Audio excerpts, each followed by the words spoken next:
Hi, I'm Kristen Anderson. My pronouns are she, her. I'm here at the Ashland Library, and this is the, oh goodness, this is the May edition of Read This. And I am coming to you from April. And what happens at the beginning of April is National Library Week. And we just got our hands on the uh, kind of the summary of Banned and Challenged book activity for 2024. And this is the same time I did a similar video last year. And I'm going to tell you that a lot of the titles are the same. So I'm going to talk about the list. I'm going to tell you a little bit more about things about banned and challenged books. And then I'm going to drift into a list that we've compiled here at the library called I've called it a pleasure to burn, which of course we're not advocating for book banning, but it is a pleasure to burn is an opening line or a paraphrase of an opening line from Bradbury's Fahrenheit 451, which is where it came from. So that's what we're going to do today. So let me start with the ALA's kind of summary of banned book banning activity from last year. And there were 821 attempts to censor materials, and that means a challenge. So we talk about banned books more broadly, but the thing is that if a library has a robust collection development policy, which JCLS does, it creates a framework against which we would choose books, and it makes it clear that we are going to select books that are controversial and we're going to have them in the library, and it protects us from having a robust, broad collection that meets the needs of everybody in our community. And so there were nationwide 821 challenge attempts to censor materials at libraries, schools, and universities. The most common reasons for challenges were false claims of illegal obscenity for minors, inclusion of LGBTQIA characters or themes, and dealing with topics of race, racism, inclusivity, equity, and social justice. And so those 821 attempts included 2,452 unique titles that were challenged or banned. So what that means is the challenge might come through with a long list. And actually, if you look on the internet, there are people who will give you a list of books that you should go to the library board meeting and challenge. I'm not suggesting that you do that because I don't think that that's a particularly good idea from my chair as a librarian. But it's definitely there's definitely this trend. I will say that one of the things that they published, so I've got a couple pages, there's a document called The State of the Library that ALA publishes every National Library Week. And I've got a couple pages from it. One is this lovely one that talks about book resumes that are created by Unite Against Book Bans, which is a fantastic resource. They tell you all about many of the titles that are regularly challenged. The other page that I think is really useful, aside from the top 10 list that is a single page in this larger PDF document, is the censorship by the numbers page that changes every year but looks similar. It's a nice infographic, but it talks about who's challenging books.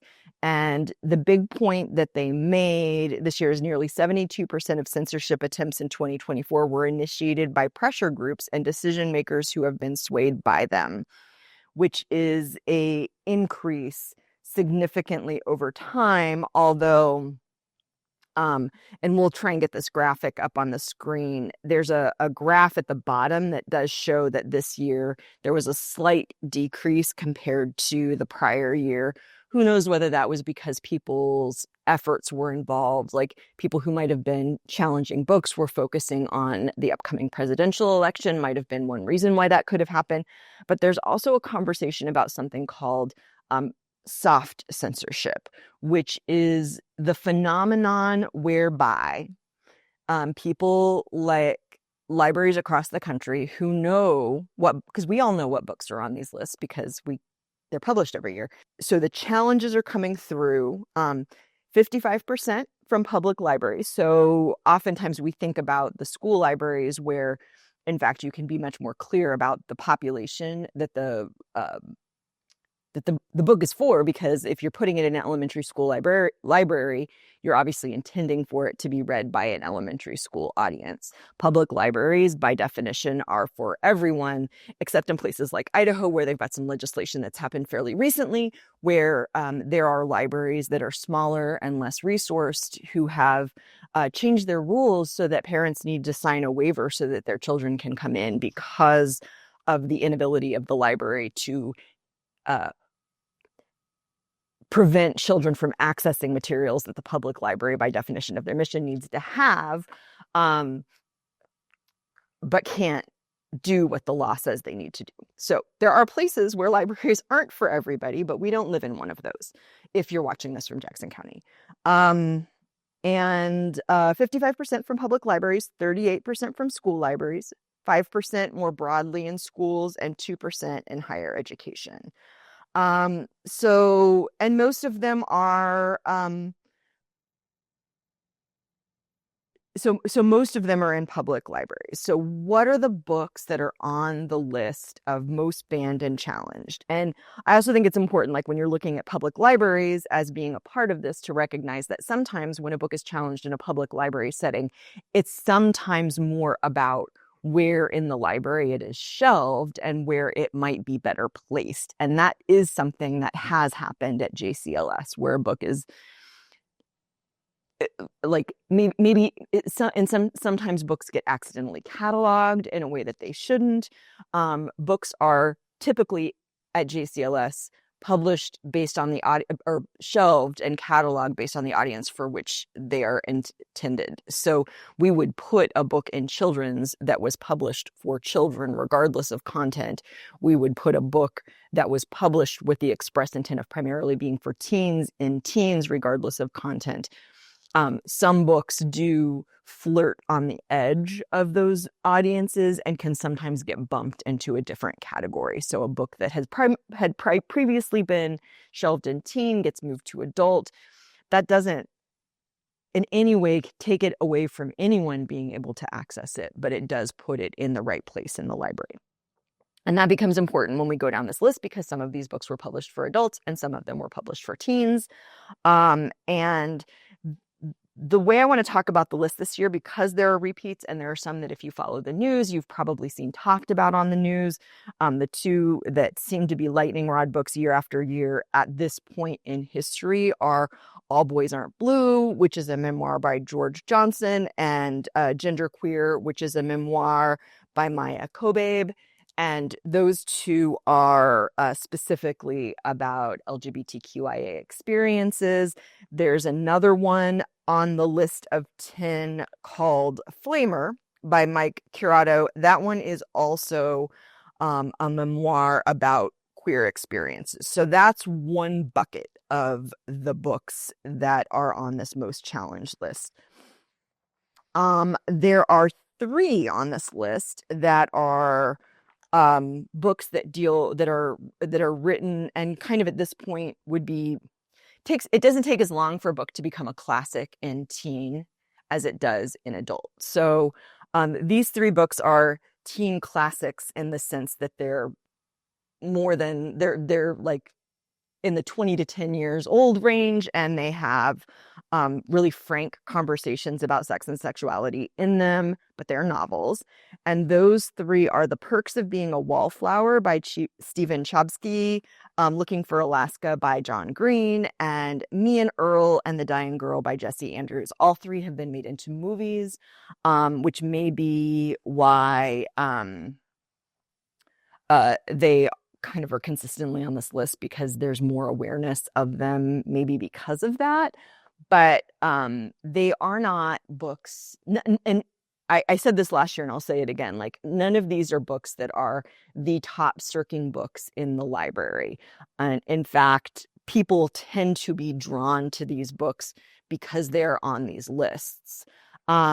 So people read them because they're controversial or because they specifically need them, but they're not books that naturally have high demand in a library setting because they're either older, like Perks of Being a Wallflower, Me, or Earl and the Dying Girl and Looking for Alaska, or they are read or these memoirs, which are going to be typically read by people with a specific interest.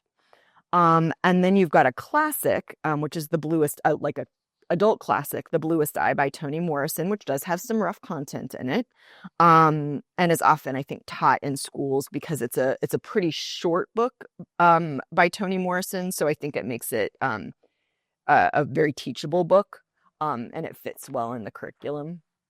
And then you've got 3 books that I have learned to call problem novels. They are novels at which a very specific problem experienced by teens is at the center of the novel. So it's the novel about drug addiction. It's the novel about prostitution. These are not books that are designed to glamorize prostitution or drug addiction. They make them look like real problems that would not be fun to go through. However, they are regularly challenged because, by definition, the problems that they deal with are something that is experienced by teens and also unpleasant and something that you would like them not to experience. But if they have, this is where you talk about Rudine Sims Bishop and the idea of windows and mirrors and sliding glass doors. If they've been through it, having a reflection of that back to them, that they're not alone, can be useful. And if they haven't experienced it or have a friend who has experienced it and want to understand better, reading about it can be a really good way to do that. So those 3 books are Sold by Patricia McCormick, which has been around for a while. That's about kind of sex trafficking in countries in the world, not in the US. And then Ellen Hopkins, whose whole brand is kind of these big, thick verse novels that are very satisfying to read because you can read them very quickly because they've got the words on a page is very sparse. So they're great to give to reluctant readers too. But she's got 2 on the most challenged list. One is Crank, which is the first book that I knew of hers. And I believe it is semi-autobiographical, and not in that Ellen Hopkins was addicted to meth, but that her experience is that her daughter was.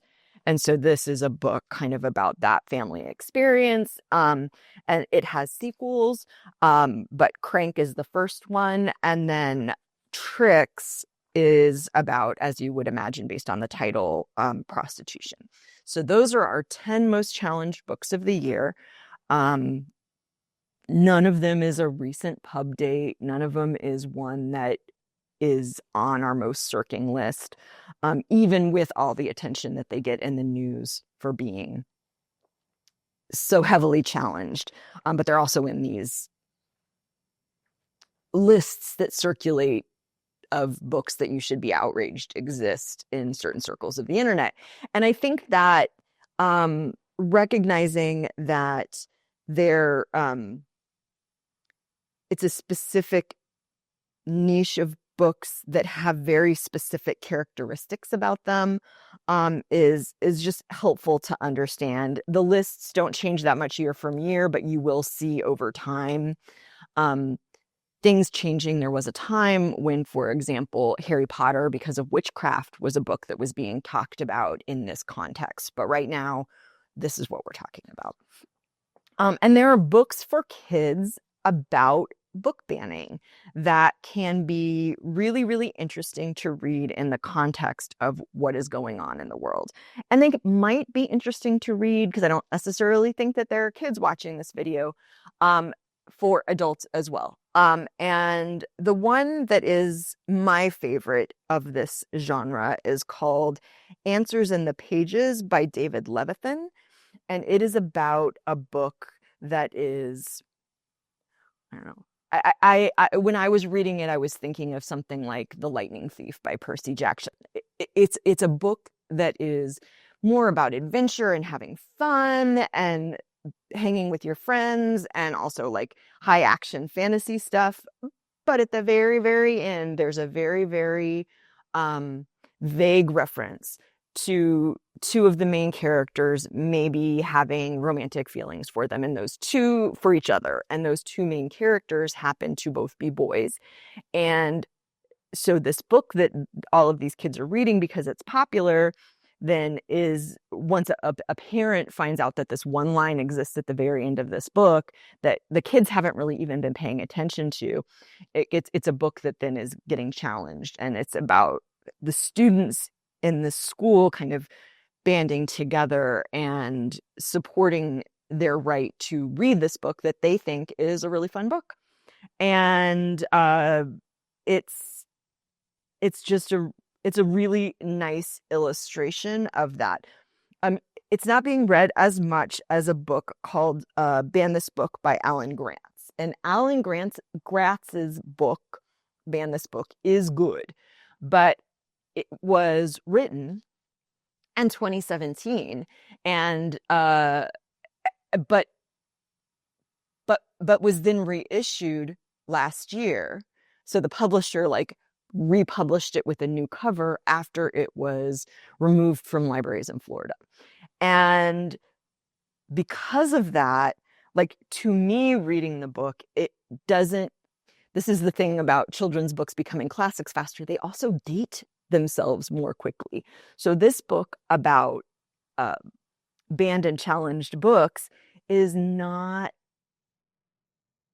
the books that they're talking about challenging are the lists that we were talking about when I was in library school. And when I was in library school was decades ago, and not the books that have the very specific characteristics that this current wave of book banning does, which, if you'll remember from the beginning, we're talking about books with LGBTQIA characters. We're talking about books that, fall into the DEI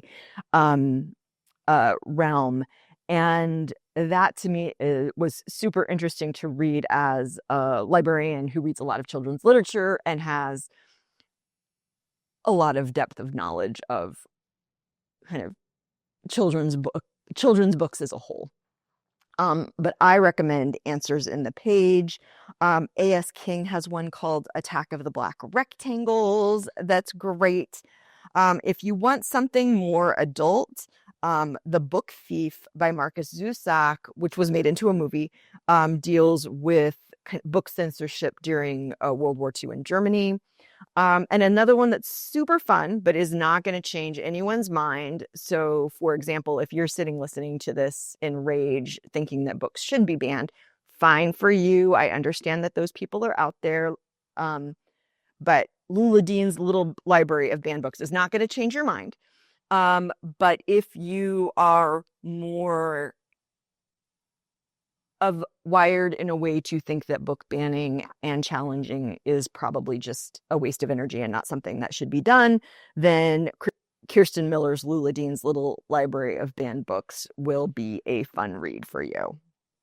And I think that I'm going to wrap it up there. Other than to say, do check out Book Resumes and take a look at the books that if a book makes you uncomfortable, go and look and see why that book might be important. It might not be the book for you. It's okay if it's not the book for you or your child. You get to make those decisions. The library's stance is that people who want to make choices for their own children are well within their right to do so, and it is their right to do that. But what we want is for parents who want their children to be able to access books like this to be able to do so, and those parents are out there and exist and also fighting for those books.